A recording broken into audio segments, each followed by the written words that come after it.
So it's currently 8:15 a.m. and the tent started to heat up a bit.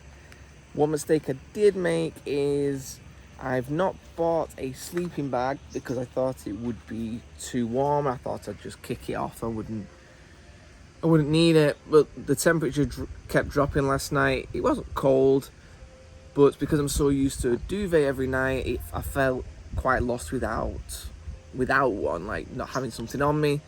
So I think I will need to get a blanket of some sort, and then if I do get too warm, I can just kick it off.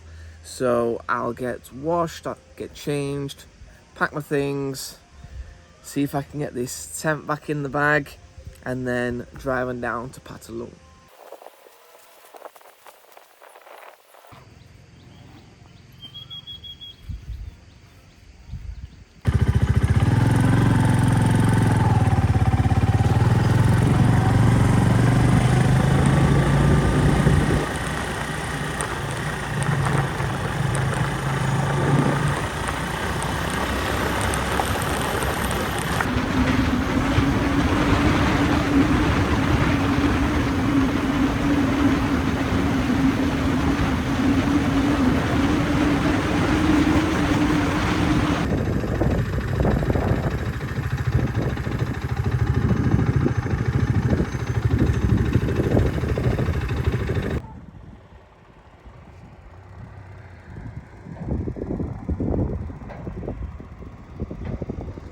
So I'm currently in Phatthalung, and I've had a look at a couple of places here. I was looking online at somewhere to camp, and two spots that I've visited here, it was wrong. They do not have camping available. One of them was 1,500 a night. I can't remember the price of the other one. But I have seen something 50 minutes away called Ruan Off-Road, and I messaged them on Facebook. They have camping available for 150 baht. They give you an extension cable, they give you a box of charcoal and a stove. So I will go and check that out. Now, I know a lot of people were thinking, why not just wild camp? Well, it's illegal here in Thailand to wild camp, and in Phatthalung, it's basically a wetland. So if you was going to wild camp here, you're probably going to end up in the drink. Or if you see an open bit of land, then people are going to see you. It's not safe, it's not worth it. So I will go and check out this Ruan Off-Road, see what that's like, and get my tent sorted. Let's go. So just arrived at Ruan Off-Road, and to get across to the camping bit, you've got to go over that. So they do have like a shuttle service for free, so they can take me over, so I don't need to take my bike. Or apparently, if it's not been raining, there is a road to get round to that, but I can just leave my bike up here. Yeah, so they got the restaurant area here, and then camping over on the other side. You can jump in the river, these people down there. This is nice.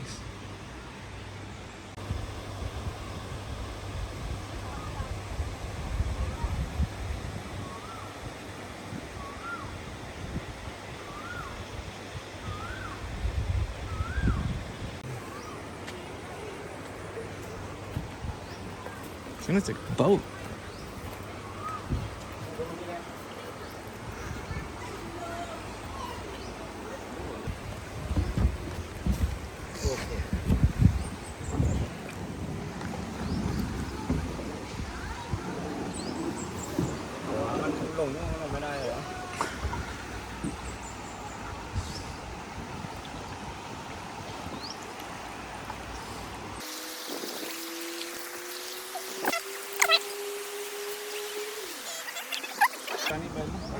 Okay, ครับผม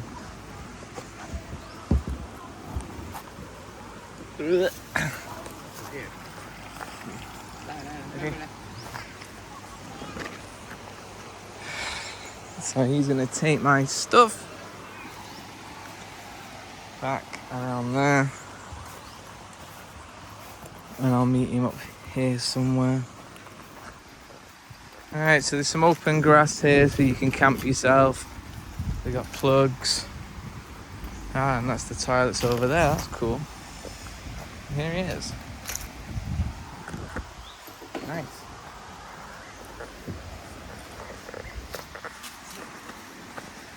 How come I...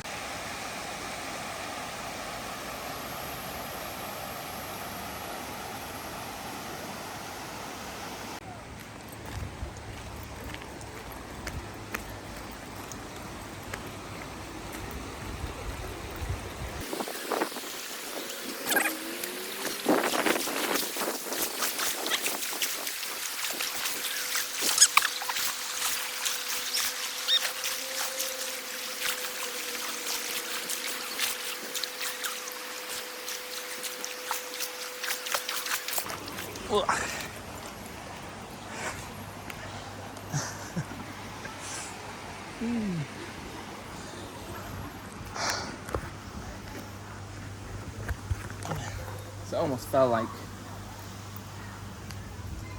5 times, but made it. And now I can go and get some water, some snacks, whatever. And I'll take my bike round that way so I don't need to come across it again.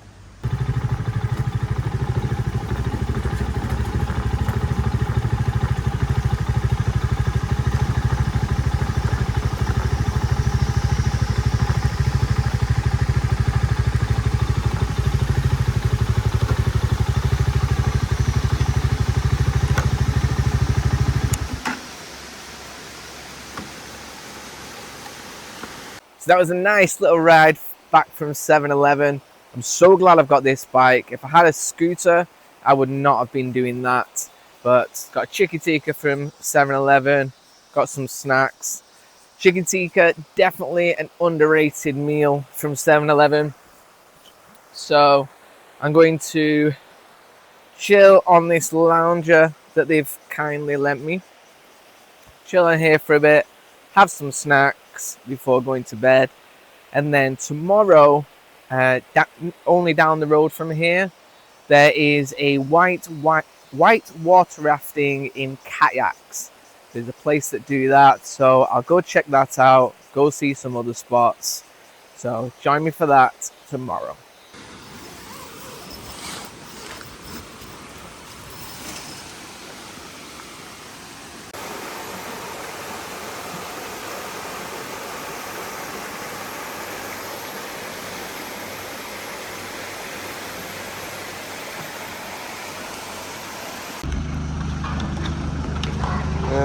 In here? Yep.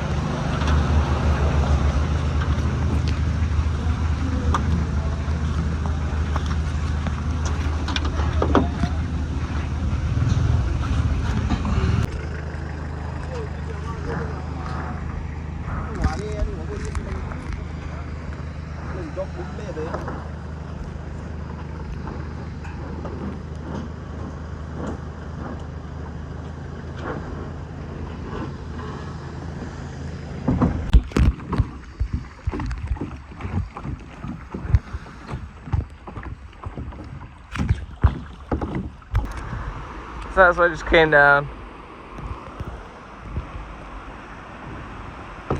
They're nice enough, they help you out, he goes to the side and make sure you get guided down. This is cool. And then we arrive at this station here. We've met these who've got a guide. And he said we can stop here for some swimming.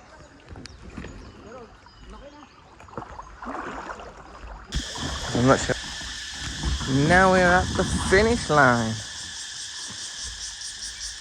Back to where we started.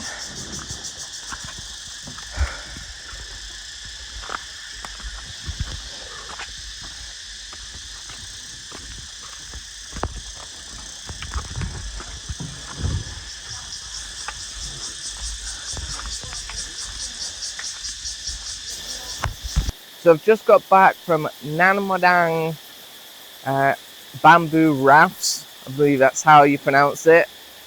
It was about 5 kilometers of the kayaking. So word of warning, if you are not confident, do not go by yourself. Get with one of the guides. They can sit in the back and paddle for you or paddle together. I decided to go by myself, which was really good fun.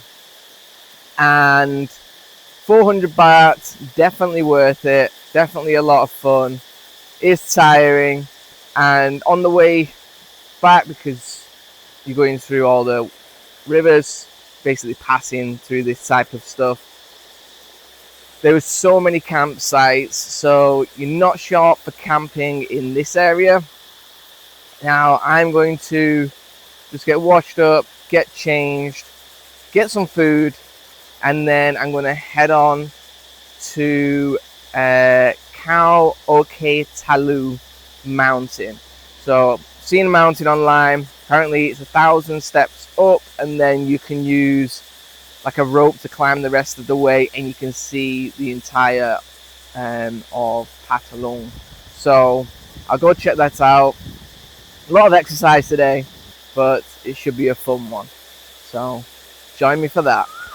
So this is the base of Khao Ok Talu, and if you're coming here, go to the mountain guest house. If you actually try and go to the mountain itself, it takes you down the wrong path. Oh, shut up. And thank you. It takes you down the wrong path and you actually end up at someone's house. The lady there was really nice, and she said like, oh, a lot of people do it, don't worry, but you need to go to the mountain guest house. So this is the base of it.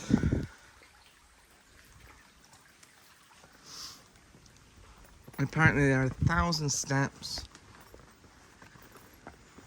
and then you can go further up.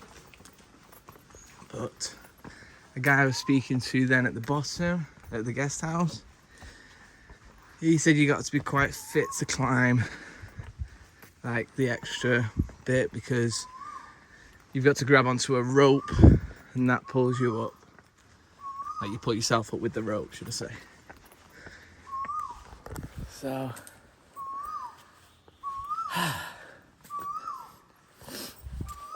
my arms have had a good workout doing the kayaking. Now my legs are gonna get a workout. Healthy day, if I don't die.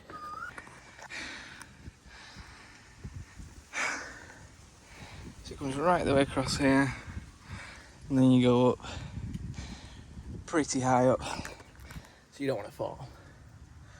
Yeah, I'll put my phone away and I'll see you at the top.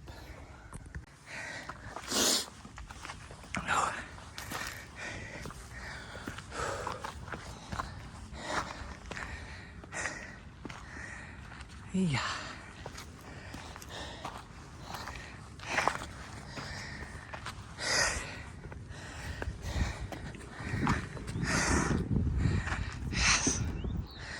We have made it.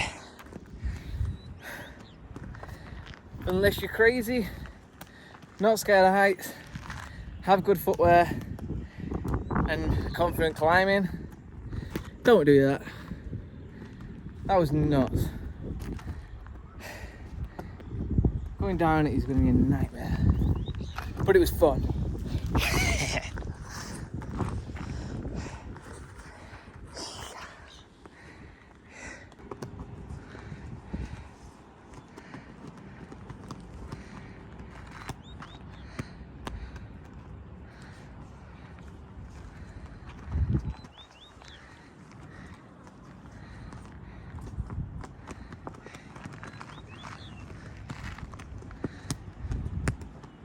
So unfortunately I don't have a camera, I actually use my phone, so I don't have like a chest mount or a head mount for a GoPro, but I do have this waterproof case with a string on it that I use for the kayaking. just keep my phone dry. So I'll put my phone in this so it'll be on my chest, and then when I go down, hopefully I'll be able to give you an idea of what it's like to climb up and down this on the ropes, because it is quite sketchy. It took about 40 minutes to get from the very bottom to the very top, so that's not too bad. So I'm now going to make my way down, and I'll see you at the bottom.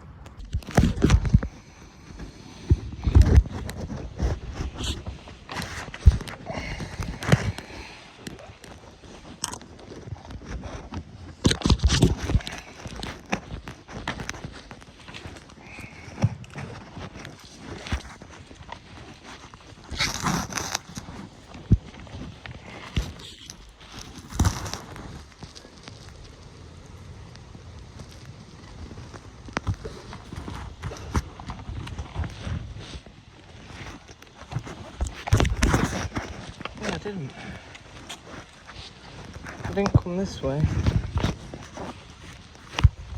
Oh, there's two sections.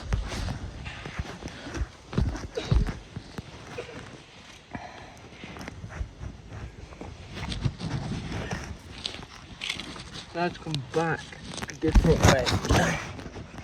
The way I went up is here. You can see that.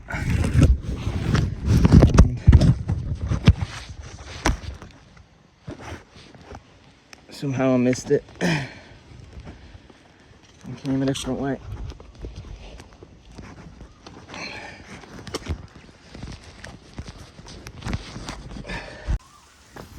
Khao Ok Talu.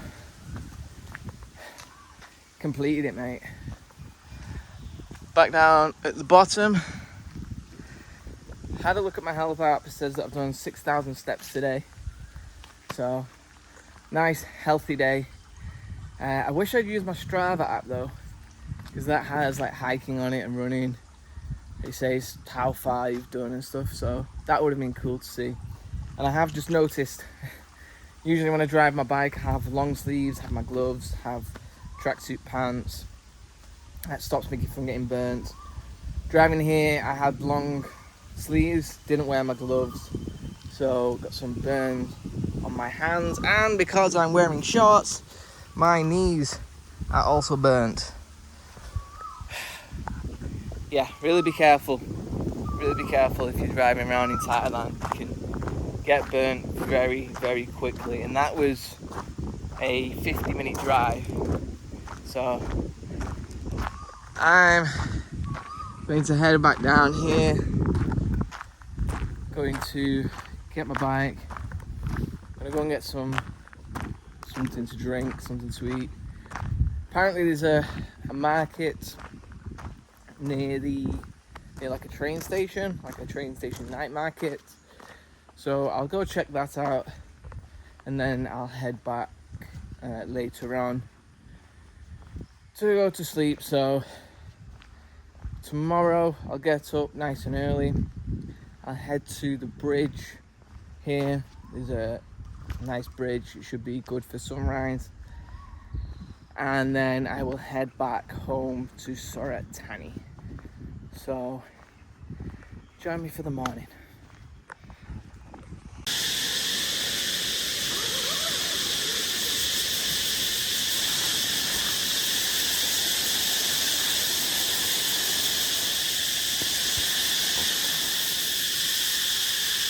Overslept a little bit, so hopefully I can pack this up and I can get to the bridge in time for sunrise. So I'm going to have to be quick.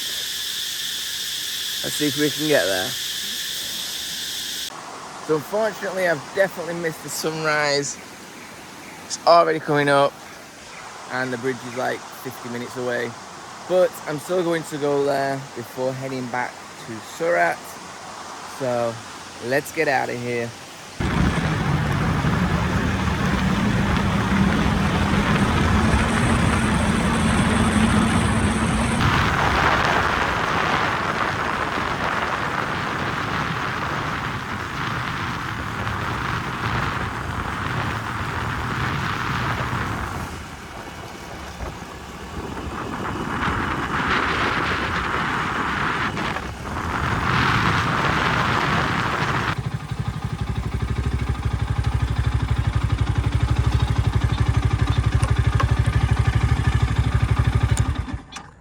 So I know I missed the sunrise on this bridge, but it was definitely worth coming visiting it anyway. Lots of birds, lots of water buffaloes, a couple of fishermen down there as well. It's a really nice bridge, 5.5 kilometers long, I read. A few people zooming up and down in cars and on bikes. But it is still peaceful. I definitely recommend checking it out. So I'm going to chill here for a bit and then head up back to Surat. It's about a 4-hour drive. If you like this video, don't forget to like, don't forget to subscribe, and I'll see you in the next one.